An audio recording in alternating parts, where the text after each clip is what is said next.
and welcome to this recorded version of Readability Clear Communication with Students. This recorded session was not made live as we had some technical issues in the workshop today, and so it's been recorded following that event.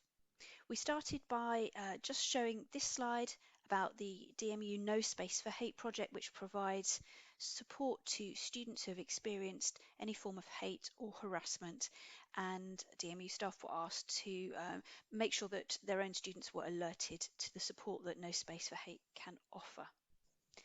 So I'm Rachel Davis. I work in the disability team at DMU, but I'm also a Fair Outcomes champion on our Decolonising DMU project, and I'm running this recorded session. So this is a session that had audience participation, so people taking part in the session were given the chance to try out what we were talking about in theory in practice. And I'll indicate when we were doing those activities in this recording so that you can also pause and have a go at those activities too if you would like to. I also gave some thanks to my colleagues Derek Menser and Samaya Lunat, who had been very, very helpful in terms of preparing this training session and the supporting toolkit resource, of which more a little later in the recording. We weren't looking at academic material today, just thinking about all the other kinds of written communication that we have with students. So I'm going to start by asking you to have a read of the aims and objectives of our session. It may take you a little while, so you may want to pause the recording while you do that. So welcome back. We've called this the Wall of Text edition, and that's a phrase that was coined by one of my colleagues within the disability team, a colleague who has dyslexia, and for them, when they look at large amounts of densely packed text in an email, in a document, for them it just looks like a wall of words. So that's where wall of text as a phrase came from. I'd like you to contrast that set of aims and objectives with this version, which gives the same information but in a more concise form. So probably most of us would rather read clear, easy to access, concise information if we had the choice. I think about my own email inbox, and I'm thinking about one particular email that's been sitting there for several weeks, which is about my house insurance. I've opened that email a couple of times, and there's just so much information, there's so much to read in the email. Each time I've thought, oh, I can't face that, and close the email back down again. So I've probably missed some information or not taken some action that I need to take, hopefully nothing fatal. But most of us would prefer things that are clear and concise, wouldn't we? And when we're talking about readability, today, I'm certainly not talking about academic material, but I'm also not talking about making the content easier, so dumbing down the content of what we're writing about. It's really about making that more accessible to all of our students. I asked everybody in the session today to vote on how difficult they thought the general regulations for students were to read. So these are the regulations that, in theory, all students can access, and this is supposed to kind of govern their time at university, their behaviour, as well as the university's behaviour, and so on. It outlines our expectations of them and what they can expect of us. So it's interesting to consider how difficult they are to access and to read. And I asked everybody in the session to vote using Mentimeter, and I asked them to vote to compare the general regulations for students to 3 other texts. So whether these were as difficult to read as Barack Obama's speeches, or as Jane Austen's book Pride and Prejudice, or a book by Nietzsche. And they are as difficult to read as Beyond Good and Evil by Nietzsche. So difficult. And we use the First World Readability tool to assess that, and there's more about that later in the session. So it's clear that that information is not particularly accessible to students if it has got such a high difficulty level when it comes to readability. So it's worth then thinking about why this is important for us and our students, And particularly, what has this got to do with decolonisation and anti-racist practice? Well, there are two groups of students that really are impacted by difficult levels of readability in text. The first group is students who've got disabilities, because many disabilities have an impact on how easy it is to access text. So disabilities can impact reading skills, the speed at which people read, how much they comprehend, and how they process that information. And what's important about that in relation to decolonising is that uh, students who disclose a disability to the university are likely to have access to quite a wide range of support potentially to help them access text. But that we know that there are many students who have a disability but who don't disclose it to the university. So about 15 to 20% of our students disclose a disability, but we know that we haven't got everybody included in that group. And what's really important to note is that the people who are most likely to disclose their disability are white students and female students. So male students from all ethnic groups are less likely to disclose a disability, and students from certain ethnic groups are extremely unlikely to disclose a disability. So for those students who haven't disclosed, there's potentially an added difficulty in that they are trying to deal with the impact of a disability without some of the tools and supports that are available to them. And the second group that's really impacted by readability is international students. Not only are international students likely to be working not in their first language, so maybe their second, third, fourth language that they're working in, but they're also more likely to be unfamiliar with the kind of jargon, the bureaucracy, the way things are done in UK universities. So there's an additional barrier for those students too. And we know that poor readability can contribute to complaints. Certainly within my own team, that's been the case, where students have made us aware that the amount of information, the way we're giving them information, has been a barrier. And it can also lead to queries, phone calls from students, problems that we've got to sort out, or missed opportunities, maybe because students haven't read the information that we've provided for them, or they've read it, but they don't feel that they understand it. So students may disengage, they may miss key information, and instead of kind of accessing official university guidance on things, they may rely on informal information from other students, which can be inaccurate.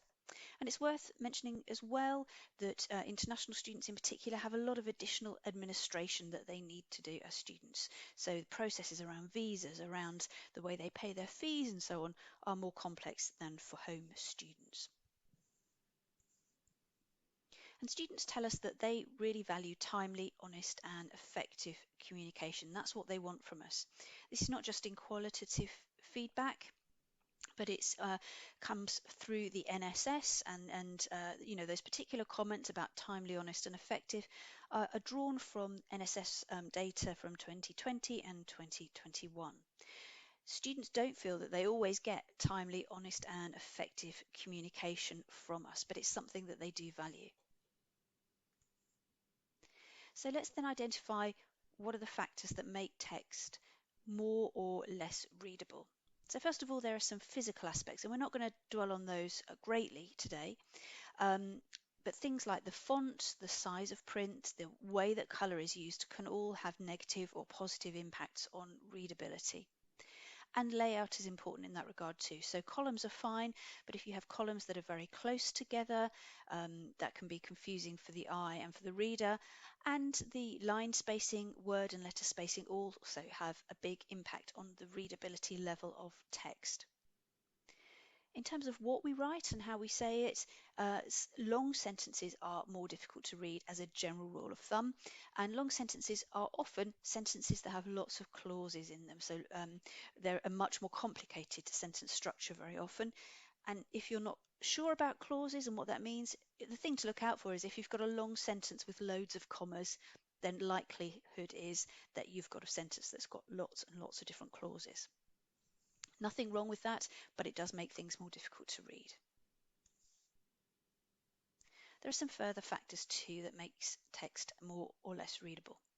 So our choice of vocabulary is important. Complicated multi-syllable words, long words essentially, make reading more difficult. And of course, those kinds of words are part and parcel of academic life, aren't they? But idiomatic English is a particular barrier for international students. So an idiom is something like the phrase raining cats and dogs. It's where we've got a phrase that has a meaning within our language that's not the literal meaning.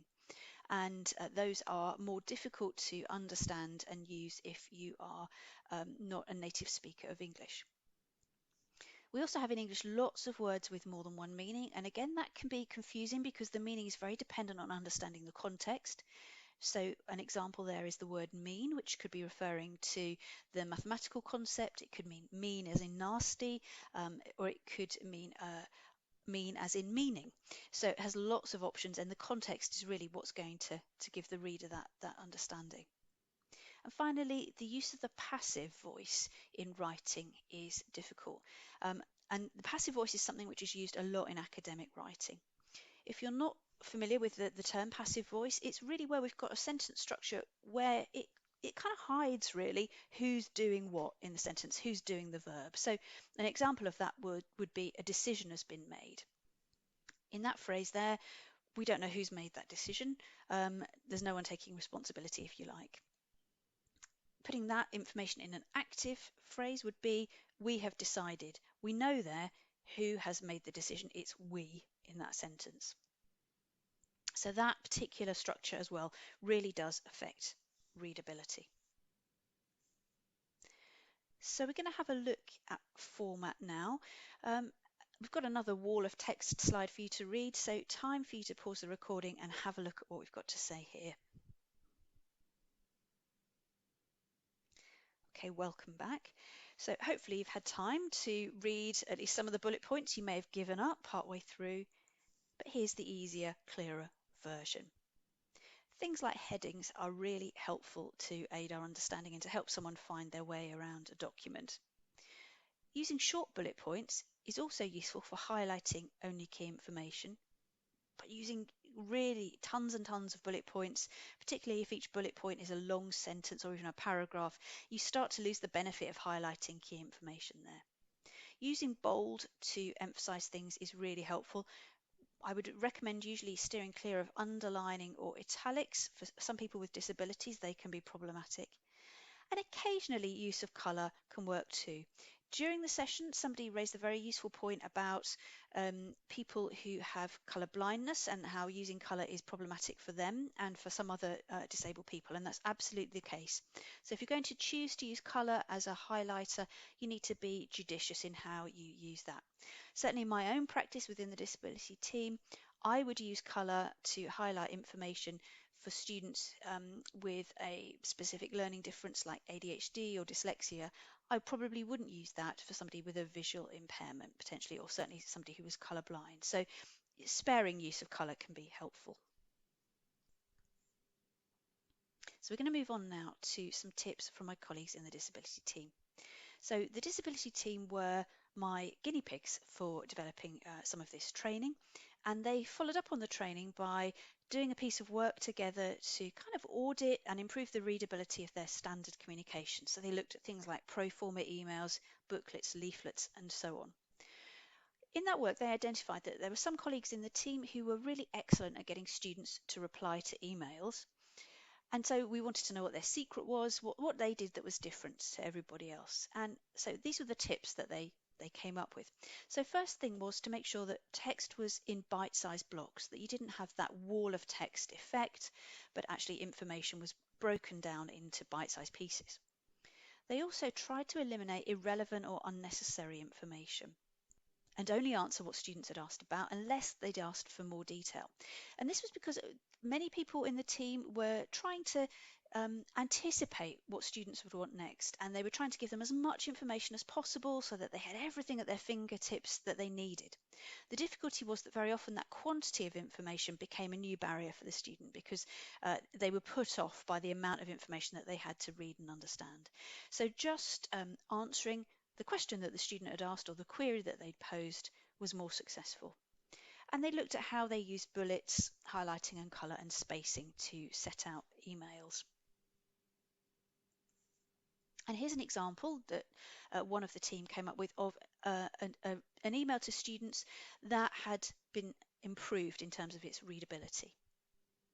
And you can see that this is very clear, straightforward language, just gives the information that's needed, and reading that is fairly straightforward. It's got it's got a low readability level, and it really wins a lot of marks, I think, for brevity and clarity. It's not perfect. There might be things that we want to do to update and change the email in the future, but it's a good example of a readable email.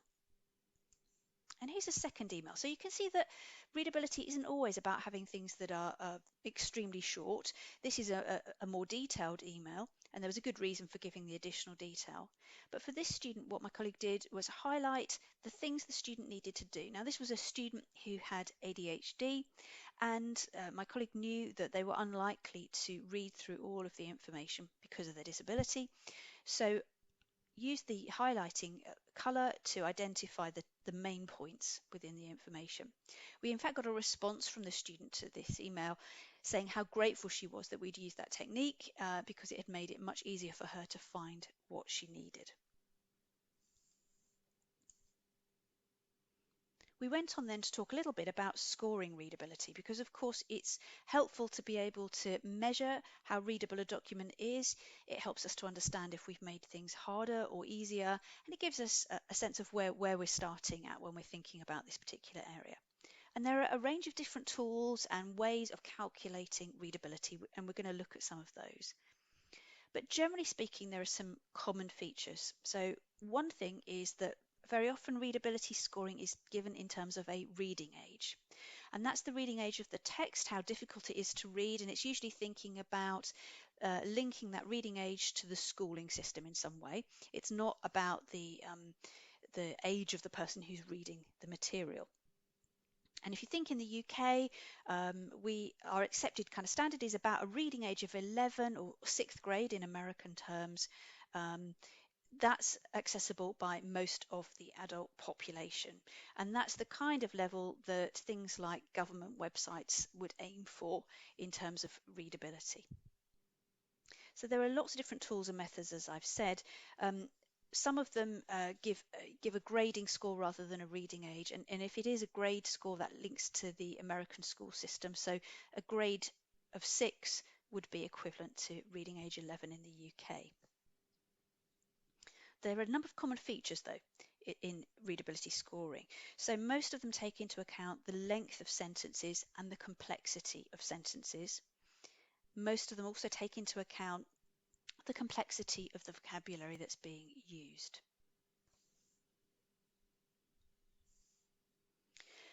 So in terms of resources to help us with this work, the Plain English campaign is a campaign group that has been advocating for clear written communication for many, many years.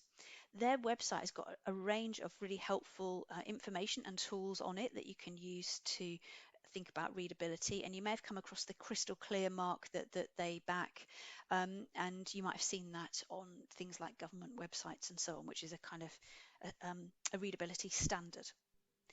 Within Microsoft Office that many of us use at DMU, there are also some inbuilt tools. There's an accessibility checker, and within Word you can also identify your readability statistics by just adjusting the options. And there's some links on the final slide of this presentation which will enable you to find out a little bit more about how to use those aspects of Office. There's also the First Word Readability website, and we use that in the session. And I'm going to talk a little bit more about the First Word website next. So I gave a demonstration of how to use the First Word website. Now there's a link to the First Word website given during the session. And the First Word website is a place where you can cut and paste text that you've written to establish a readability level. And what the First Word website does that's, I think, really powerful is it compares your text to existing text, because it's kind of more intuitive, I think, than a reading age to see how difficult text is. So I checked the readability of a particular piece of text and came up with a score of 50, between 50 and 40. And in the first word system, having a higher score is better in terms of readability. The lower the score, the more difficult the text. So the piece of text I was comparing in first word was as difficult to read as an epic poem by John Milton, so Paradise Lost. So that's a challenging piece of reading. And there are one or two other kind of factors that you need to bear in mind in terms of using first word. You need to make sure that if you're testing text in first word that you remove things like phone numbers, email addresses, URLs, hyperlinks, because that kind of information will mess the score up. It's just the plain text really that's important. So what we then went on to do within the session was to use first word to carry out some practice on our own text or a sample piece of text that I provided. And here are the steps that I asked people to work through. So first of all, to use first word to check the current readability of their text. Then identify whether any of the content of their text was not essential, and if it wasn't essential, to get rid of it. Then to think whether you can say what you're saying in a more simple way, so rewrite some of the content if it's needed. And think about format issues like bold, headings and subheadings to see whether changing any of that, adding any of those in, would make what you'd written more clear. And just do a bit of a check. Have I got too many bullet points? Am I using those just to highlight the very key information? And then I suggested that at the end of that exercise, people rechecked their readability. So people spent about 20 minutes or so doing this in practice. And we ended the session by comparing our results with one another and just talking through some of the difficulties that people had encountered when improving readability. I also then provided them with some signposts, some information to links here, and the top link's particularly important because that's to a resource on the Decolonising DMU toolkit about this topic of readability, improving written communication. The Decolonising DMU toolkit is currently available only to DMU staff, although that's going to change, but we invited people to contact us if they would like a copy of this particular resource. And finally, I mentioned that looking at this issue of readability is really a bit like universal design for learning. If we make text more accessible for international students and for people with disabilities, what we end up doing is making it more accessible to everybody. So everybody benefits from working on this particular area.